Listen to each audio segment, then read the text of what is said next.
Hi, I'm Christy Pelletier. I find the current cap and trade legislation that will demand that 15 to 20% of our energy production come from renewable sources by the year 2020 highly disturbing. I think you would find it disturbing too if you knew the facts. Let me explain.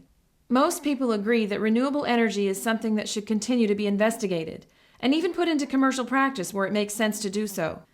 But to commit to making as much as 20% of our electric power production come from renewable energy sources, mostly wind and solar, by the year 2020 is just insane.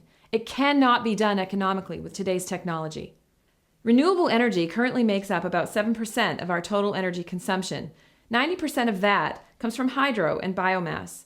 Wind and solar make up less than 1%. So how do we double renewable energy by using wind and solar in just 10 years? The only way that this can be accomplished is by using huge government subsidies. Analysis after analysis show that this will double our electricity costs.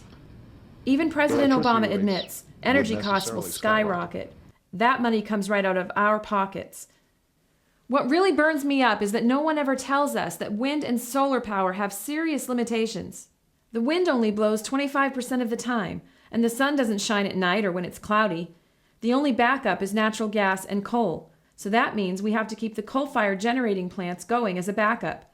Of course, they're still spewing out CO2, so reductions in CO2 emissions are minimized.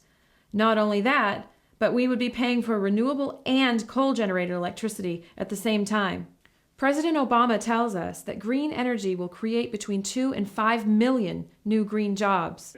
But Spain has been doing this for over a decade, and they found that for every green job created, 2.2 jobs were lost in the regular economy.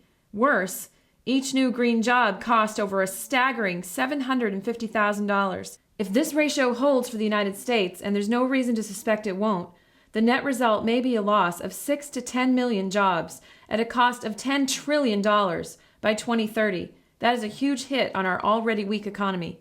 The entire purpose of this cap and trade legislation is to force us, that's right, force us to reduce the amount of carbon-based energy we all use by progressively capping its production.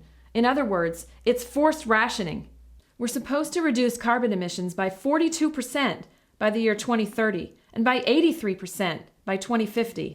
There are presently no economically viable alternatives to fossil fuel, nor is there anything on the horizon. Are you ready to reduce your energy consumption by 20 to 60% while paying twice the costs for what you do use? This is insanity at its worst. Science now shows that man is not responsible for the warming of the 20th century. So why are we even considering this cap and trade legislation? This legislation must not pass. If you've never contacted your senators before, do it now. You can contact them at www.congress.org. Tell them that if they don't vote no on this cap and trade legislation, you will not be voting for them. We've already seen the reckless spending by Congress in the trillions of dollars. Let's help to stop this horrible legislation together. One way to do that is by passing the link for this video on to others that you know. Thank you so much for your time.